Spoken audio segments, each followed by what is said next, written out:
అదే RTV app వార్తల్ని క్షణాల్లో చదివే అవకాశం ఉంటుంది. ఒక న్యూస్ పేపర్, ఒక టెలివిజన్ ఛానల్ మీ చేతుల్లో ఎప్పుడూ ఉంటాయి. 2024 ఆంధ్రప్రదేశ్ ఎన్నికలు ఓన్లీ నామినేషన్లు గడువు మాత్రమే ముగిసింది.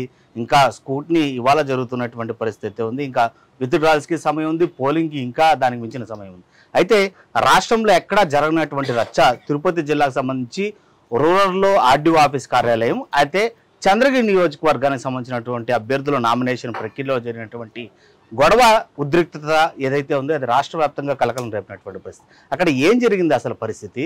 నిన్న మొత్తం పైన కూడా ఆర్డీఓ ఆఫీస్ కార్యాలయం ముందు జరిగినటువంటి గొడవ పైన ఇటు ఎమ్మెల్యే చెవిరెడ్డి భాస్కర్ రెడ్డి మాట్లాడడానికి నిరాకరించినప్పటికీ కూడా జరిగినటువంటి గొడవ ఇది అని చెప్పి మాట్లాడడానికి ముందుకొచ్చాడు టీడీపీ అభ్యర్థి అయినటువంటి పులివర్తి నాని. అసలు ఆయన చెప్తున్నది ఏంటి, ఈయన చెప్తున్నది ఏంటి, అసలు పూర్తిగా అక్కడ జరిగినటువంటి పరిస్థితి ఏంటి?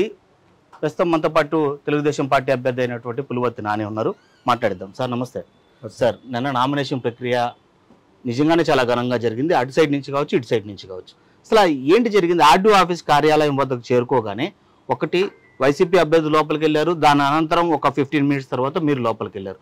అనంతరం అక్కడ చాలా ఉద్రిక్తకరమైనటువంటి వాతావరణం జరిగింది. అసలు కారణం ఏంటి? మీ వర్గం చెప్తున్నది ఏంటి, వాళ్ళ వర్గం చెప్తున్నది ఏంటి? మీడియా సోదరులకి నిన్న ఆయన మిమ్మల్ని పిలిపించుకొని కొన్ని మాట్లాడారు కదా, మీరు క్వశ్చన్లు అడిగితే నేను సమాధానం చెప్తాను. నా వాదన ఇప్పుడు చెప్పా, నేను చెప్తాను, మీరు వింటారు. కానీ ఆయన ఏం చెప్పారంటే దాన్ని అడిగితే నేను సమాధానం చెప్పగలుగుతాను. మా వాదన కంటే కూడా నిన్న కొందరు మీడియా మిత్రులు పిలుచుకొని ఏం చెప్పాడో దానిపైన మీరు నన్ను క్వశ్చన్లు అడిగితే నేను సమాధానం చెప్పగలుగుతాను. అంటే మేము బ్యారిగేట్ల వరకే ఆగిపోయాం, ఏదైతే వైసీపీ నేతలు ఉన్నామో ఆ 100 మీటర్స్ ఏదైతే ఉందో అక్కడ ఆగిపోయాము. అక్కడి నుంచి మేము ఓన్లీ 5గురు మాత్రమే లోపలికి వెళ్ళినటువంటి పరిస్థితి ఉంది కారులో. టీడీపీ నేత అయినటువంటి మీరు మీ అనుచరులతో సహా అక్కడ గేట్ వద్దకు చేరుకున్నారని చెప్పి ఆయన చెప్తున్నటువంటి పరిస్థితి. మా దగ్గర డ్రోన్ విజువల్స్ ఉందండి, ఓకే చూపిస్తాను. మేము నామినేషన్ వేసే ముందు వెహికల్ నిలబెట్టినప్పుడు మేము అక్కడ ఎవరు రాలా. అప్పుడు విజువల్స్ లో వైసీపీ నాయకులు 100 మీటర్లు అంటున్నారు కదా, ఆర్డీఓ ఆఫీస్ కాంపౌండ్ దగ్గర ఉండారా లేదా విజువల్స్ చూపిస్తాం. ఒకటి, నేను దిగిన తర్వాత నేను ఎంపీ గారు నడిచి రాలా, నాతో పాటు కార్యకర్తలు రావాలంటే టైం అయిపోతా ఉంది కాబట్టి హోండా యాక్టివ్లో నేను డ్రైవ్ చేసుకుంటూ ఆయన కూర్చొని వచ్చాం. మేము వచ్చాం, మా వెనకాల ఎవరు వచ్చారు ఎవరు రాలేదు మేము చూడాల. నడుచుకొని వస్తే వెనకాల 10 మంది రావచ్చు, 50 మంది రావచ్చు, 100 మంది రావచ్చు అనుకోవచ్చు. మేము స్కూటర్లో వచ్చి ఎవరు వచ్చి మేము చూడాల. మేము వెళ్ళి నామినేషన్ వేసి ఉండేటప్పుడు గలాబా అన్నారు. ఏమి గలాబా అని అక్కడి నుంచి కనుక్కున్నా. ఎవరు అక్కడున్న ఒక అధికారిని ఫోన్ అడిగి తీసుకు, మా ఫోన్లు అలౌ చేయరు కదా, ఒక అధికారిని ఫోన్ అడిగి తీసుకుని రిక్వెస్ట్ పనిస్తే ఎవరికో ఫోన్ చేస్తే అంటే, అన్నా ఇక్కడ 200 మంది దాకా వైసీపీ నాయకులు ఉన్నారు, మన పార్టీ మీరు లోపల వెళ్తున్నారు, వెళ్ళేటప్పుడు వాళ్ళు జై జగన్ జై చెవిరెడ్డి నడిచారు, మనోళ్ళు 20-30 మంది ఉన్నారు, వీళ్ళు వచ్చి జై చంద్రబాబు నాయుడు, జై లోకేష్ బాబు గారు, జై పవన్ గారు, జై మోడీ గారు అంటూ జై నాని గారు అన్నారు. దానికి అక్కడ ఒక వ్యక్తి, ఒక నాయకుడు సంబంధించిన వ్యక్తి జెండా ఉంటే లాక్కొని, వెహికల్ కట్టినది జెండా ఉంది 2 వీలర్ కి, ఆ జెండాని లాక్కొని కాళ్ళతో తొక్కాడు. అప్పుడు తోసుకోవడం జరిగిందన్న. దాని తర్వాత ఇమ్మీడియట్ గా వాళ్ళు అక్కడి నుంచి రాళ్ళు వేశారు మన వాళ్ళ పైన. ఇది జరుగుతా ఉందన్న అన్నారు. ఇది జరిగిన సంగతి. ఇది మీరు కార్యాలయంలో ఉన్నప్పుడు మీకు వచ్చినటువంటి సమాచారం. అంటే అప్పుడు మీరు ఏం మెసేజ్ చేశారు? నేను దయచేసి దండం పెడతా, మీరు గాని రాప్చర్ చేస్తే నామినేషన్ ఇవ్వకుండా దిగొచ్చేస్తా అని చెప్పా. లౌడ్ స్పీకర్ ఆన్ చేయమని చెప్పా. అక్కడ గేట్ దగ్గర కూడా కొందరు అధికారుల పేర్లే మనుషులు ఐడెంటిటీ ఉంది, అధికారులు కూడా విన్నారు అన్నమాట. పోలీస్ వర్గాలు వాళ్ళ ముందే ఫోన్ ఆన్ చేసి వినిపించా, మీరు గాని గలాట చేస్తే నేను నామినేషన్ నేను కూడా రిటర్న్ వచ్చేస్తా, అందరూ వెళ్ళిపోండి అని చెప్పా. ఇమీడియట్ గా అందరూ మాక్సిమం వెళ్ళిపోయారు. అంటే నేను చంద్రగిరిలో ప్రశాంతతగా ఉండాలి, కడప పులివెందుల సంస్కృతి మనకు చంద్రగిరి నియోజకవర్గానికి కానీ చిత్తూరు జిల్లా ఉండకూడదని ఉద్దేశంతో నేను చేస్తున్నా. అతను దాన్ని ప్రోత్సహిస్తున్నాడు, ప్రోత్సహిస్తూ చిత్తూరు సంస్కృతి అన్నాడు. చిత్తూరు సంస్కృతి నీకేం తెలిసి? చిత్తూరు జిల్లా సంస్కృతి, చిత్తూరు జిల్లా సంస్కృతి అయితే నీలాగా ప్రవర్తించరు. చిత్తూరు జిల్లా సంస్కృతి ప్రతి అధికారికి తెలుసు, ఇక్కడ ప్రశాంతతగా ఉండాలని. నువ్వు కోరుకుంటా ఉన్నది పులివెందుల సంస్కృతి, కడప సంస్కృతి, కాబట్టి నీది అదే బుద్ధులు వస్తుందని మీ ద్వారా తెలియజేసుకుంటున్నాను.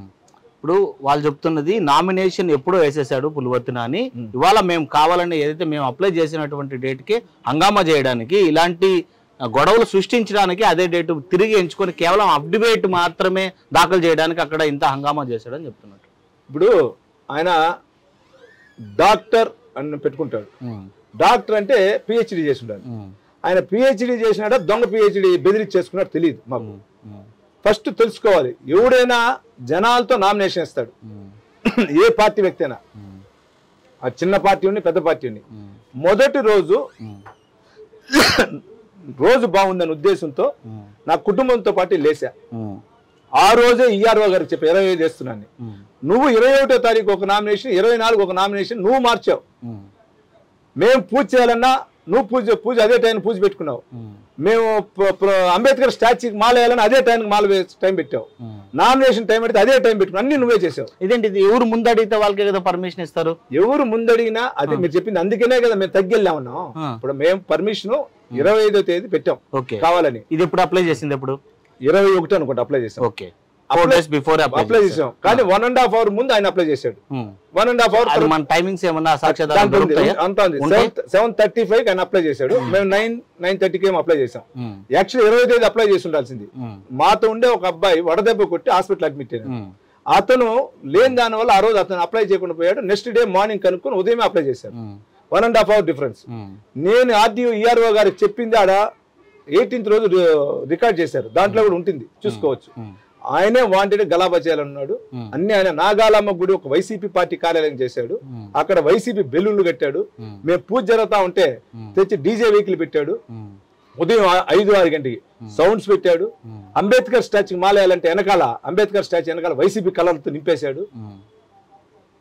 మేము నామినేషన్ పోయటానికి ఆయన మాకంటే ముందు వచ్చాడు. మాకంటే ముందు వెహికల్లోనే వచ్చాడు. ఆయన ఆ జనాలే ఉన్నారు. అంతా ఆయన చేసిన డ్రామాని. నా కోడలు, నా కూతురు, మా మరదల కూతురు ఉంటే వెహికల్లో వాళ్ళ వైసీపీ కుటుంబం సంబంధించినటువంటి నాయకులు, ఆర్సీపురం నాయకులు, చంద్రగిరి నాయకులు రాళ్లతో వేశారు. రాళ్ల పైన 2 మహిళలు ఉంటే ఇదే విధంగా గత ఎలక్షన్ లో కూడా నా భార్య పైన రాళ్లతో కొట్టాడు. ఈ రోజు అదే విధంగా చేశాడు. అంటే చంద్రగిరిలో స్త్రీలకు ఇచ్చే విలువ భాస్కర్ రెడ్డి ఈ విధంగా ఉంటుందని తెలుసుకోవచ్చు ప్రతి ఒక్క స్త్రీ సోదరుడు కూడా. ఎందుకంటే భారతదేశంలో స్త్రీని మనం గౌరవించాలంటారు. అమ్మగా, అక్కగా, తల్లిగా, అన్నిగా ఆయన ఇచ్చే వ్యక్తి ఈ విధంగా ఉంటుంది. జస్ట్ ఇది ఉదాహరణ. దాని తర్వాతనే జరిగిన సంఘటన అంతా. అంటే నా కారు పైన దాడి జరిగింది, దానికి సాక్ష్యాధారాలు ఉన్నాయి, వీడియోలు ఉన్నాయి, దానిపైన ఈసీ కూడా నేను కంప్లైంట్ చేయబోతున్నాను వీడియోలతో సహా సాక్ష్యాధారాలతో అతను సబ్మిట్ చేసినటువంటి పరిస్థితి ఉంది చాలా స్పష్టంగా. మేము కూడా ఆల్రెడీ ఆర్డీఓ ఆఫీస్ ముందు మేము రాకముందు ఉన్న విజువల్స్, మేము వచ్చిన తర్వాత విజువల్స్, ఆయన కారుకు ముందు మా కోడలు కూతురు పైన వేసిన రాళ్లతో కొట్టిన దాళ్లు, మా వాళ్ళు రాళ్లతో వెళ్ళా, వాళ్ళు వేసారు రాళ్లతో. మా వాళ్ళు పార్టీ జెండా ఉంటే జెండా కొయ్యి కూడా కాదు. నేను చూసిన దాంట్లో నేను ఒకటే కనపడింది, ప్లాస్టిక్ పైప్ అనుకుంటా. కానీ అది కూడా తప్పే. నేను వారించా, తప్పే దండం పెట్టా. కానీ అటువంటి సంస్కృతి నేను ప్రోత్సహించను. యాక్చువల్లీ అక్కడ అంత జోరు జరిగి ఉండదు. వాంటెడ్ గా వాళ్ళ డ్రైవర్ ని స్లోగా పొమ్మన్నాడు. ఆ విజువల్స్ కూడా చూపించా. స్లోగా పోతే రప్చర్ చేయించాడు. సో ఇది కావాలనే వాళ్ళు చేశారని మీరు అంటున్నారు, మీరే చేశారని వాళ్ళు అంటున్నారు. ఫైనల్గా ఇది అంటే సాక్ష్యాధారాలతో చూపించడానికి అంటే ఇప్పుడు ఈసీ కంట్రోల్లో ఉన్నటువంటి నేపథ్యంలో ఈసీ ఎవరు మాట వింటుంది? అంటే ఒకటండి, ఎవరు ఈ మాట వింటుంది, ఎవరు మాట వద్దు. దేవుడు ఉన్నాడు. మే 13వ తేదీ వస్తుంది. 13వ తేదీ ప్రజలు ఆయనకి బుద్ధి చెప్తారు. చంద్రగిరి ప్రజల్ని బానిసలాగా చూస్తున్న వ్యక్తికి చెప్తాడు. ఈసీ పైన అధికార యంత్రానికి నేను మాట్లాడదలుచుకోవాలా. నేను దైవాన్ని నమ్ముతా, చంద్రగిరి ప్రజలు నమ్ముతా, వాళ్ళే నిర్ణయిస్తారు. ఇవాళ అన్ని మీడియా కథనాల్లో వచ్చినటువంటి అంటే టీడీపీ వ్యక్తులే, శ్రేణులే వైసీపీ సిట్టింగ్ ఎమ్మెల్యేపై దాడి చేశారు అనేటువంటి కథనాలు కావచ్చు, వాక్టాక్ కావచ్చు, ఇవంతా కూడా టీడీపీ కార్యవర్గంలో చంద్రగిరి నియోజకవర్గంలో మీకు ఏదైనా మైనస్ గా మారేటువంటి పరిస్థితి ఉంటుంది? ఏ పేపర్లో ఒక బులుగు పేపర్లో వచ్చిందండి, ఏ పేపర్లో రాలేదండి. వైసీపీ నాయకులు రాళ్లతో కొట్టేది ఉంది దాళ్ళు. వైసీపీ నాయకులు అన్ని పేపర్లో వచ్చింది. ఒక బులుగు దాంట్లోనే రాశాడు. చంద్రగిరిలో చిత్తూరు సంస్కృతి అన్నాడు, చంద్రగిరిలో రాళ్ళు తాడి అన్నాడు, చంద్రగిరిలో నానికి అసలు ఇల్లే లేదన్నాడు. నాకు ఇల్లు లేదని తెలిసిన నా ఊరు, నా ఇంట్లో అన్ని కూడా సాక్ష్యాలు ఇచ్చా. ఇల్లు లేని ఎత్తుకుంటే నీకుండదు ఒంగోలులో, నీకు సెంటు భూమిలా పరిగెత్తుకొని వెళ్ళిపోయినాడు. వాన్పిక్ ల్యాండ్స్ కోసం, రామాయపట్నం పోర్టు కోసం, గెలాక్సీ క్వారీల కోసం నువ్వు వెళ్ళావు. నీకు అక్కడ స్థలం లేదు, నాకు అన్ని ఉంది. బులుగు మీడియా రాసిందని ప్రజలు ఎవరు పట్టించుకోరండి. బులుగు మీడియా పైన తిరుగుబాటు కూడా తొందరగా స్టార్ట్ అవుతుంది. సో మొత్తానికి ఇవాళ జరిగినటువంటి నిన్న నామినేషన్ పెట్టిలో జరిగినటువంటి గొడవ కావచ్చు, దాని గురించి కావచ్చు, చంద్రగిరి ప్రజానీకానికి టీడీపీ తరపు నుంచి ఒక ఎమ్మెల్యే అభ్యర్థిగా మీరు ఏం చెప్పదలుచుకున్నారు? చంద్రగిరి ప్రజలకు చేతులెత్తి నమస్కారం. చెవిరెడ్డి యొక్క ట్రాప్ లో మనం ఎవరు పడవద్దు. వైసీపీ నాయకులు కూడా చేతులెత్తి నమ్మం. మిమ్మల్ని వాడుకొని వదిలేస్తాడు. 15 సంవత్సరాలు ఏ విధంగా వాడుకున్నాడు ఇప్పుడు తిరిగి వాడుకునే దానికి వస్తున్నాడు. నేనైతే మిమ్మల్ని అన్నదమ్ములాగా చూసుకుంటాను, ఎలక్షన్ అప్పుడు ఎలక్షన్ మిగిలినప్పుడు అన్నదమ్ములాగా చూసుకుంటా. దయచేసి అతను ట్రాప్ లో పడొద్దండి. కులాల మధ్య మతాల మధ్య చిచ్చు పెడతాడు, ఆ చిచ్చుకి పాడొద్దండి. నేను ఎప్పుడు మీకు అన్నదమ్ములాగా కుటుంబ సభ్యులాగా ఉంటా. అదే నేను చంద్రగిరి ప్రజలకు కూడా చంద్రగిరిలో ప్రశాంతతగా ఉండాలంటే ప్రశాంత వాతావరణం నేను కోరుకుంటా, చంద్రగిరిని అభివృద్ధిని నేను కోరుకుంటా. చంద్రగిరి యొక్క పేరు భారతదేశంలో డెవలప్ అయ్యే విధంగా నారా చంద్రబాబు నాయుడు నాయకత్వంలో పనిచేయాలని కోరుకుంటా. దయచేసి అర్థం చేసుకోండి.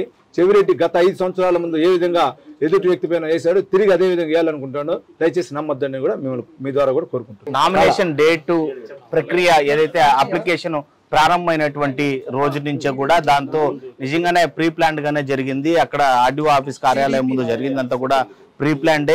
ఇవంతా జరగడం ఒక నిజంగానే ఒక అపోహ సంఘన అనేది కాకుండా నిజంగానే ఇది వైసీపీ కుట్రగానే భావిస్తున్నాం. దానికి సాక్ష్యాధారాలు తమ దగ్గర ఉన్నాయి. అవన్నీ కూడా ఈసీ కంప్లైంట్ చేసినప్పటికీ కూడా ఈసీ అయితే మాత్రం తెలుగుదేశం పార్టీ చెప్తున్నటువంటి ఏ నిజాలు కూడా యాక్సెప్ట్ చేయట్లేనటువంటి పరిస్థితి ఉంది. తమ కుటుంబ సభ్యులైనటువంటి మహిళలపైన దాడి చేసినా కూడా అక్కడ పట్టించుకోనటువంటి పరిస్థితి ఉంది. టీడీపీ ఆవేశంతో చేసినటువంటి మహిళలపై దాడికి వ్యతిరేకంగా వాళ్ళు చేసినటువంటి ఆవేశానికి టీడీపీ శ్రేణులు చేసిన దానికి క్షమాపణ చెప్తున్నా. ఎవరు ఉద్రేకాలకి ఆవేశాలకి పోకండి. దయచేసి చంద్రగిరిలో ఈ సంస్కృతిని తీసుకొచ్చేటువంటి పరిస్థితి ఉండదు. చంద్రగిరిలో ఖచ్చితంగా చిత్తూరు జిల్లా ప్రశాంత వాతావరణమే కొనసాగుతుంది. పులివెందల రాజకీయం కావచ్చు, రౌడీయిజం కావచ్చు చంద్రగిరిలో రానియకుండా చూడడానికి తాను ప్రయత్నిస్తున్నాను. ఖచ్చితంగా ప్రజలు కూడా దాన్ని గమనిస్తూనే ఉన్నారని చెప్పి కూడా పులివర్తి నాని నేను జరిగినటువంటి సంఘటన పైన క్లారిటీ ఇచ్చినటువంటి పరిస్థితి ఉంది. వీడియో జర్నలిస్ట్ అయితే Lokesh reporting for RTV Chandragiri. మరిన్ని వీడియోస్ కోసం ఛానల్ ని సబ్స్క్రైబ్ చేయండి. లేటెస్ట్ అప్డేట్స్ కోసం వాట్సాప్ ఛానల్ ని ఫాలో చేయండి. అండ్ లింక్ డిస్క్రిప్షన్ లో ఉంది.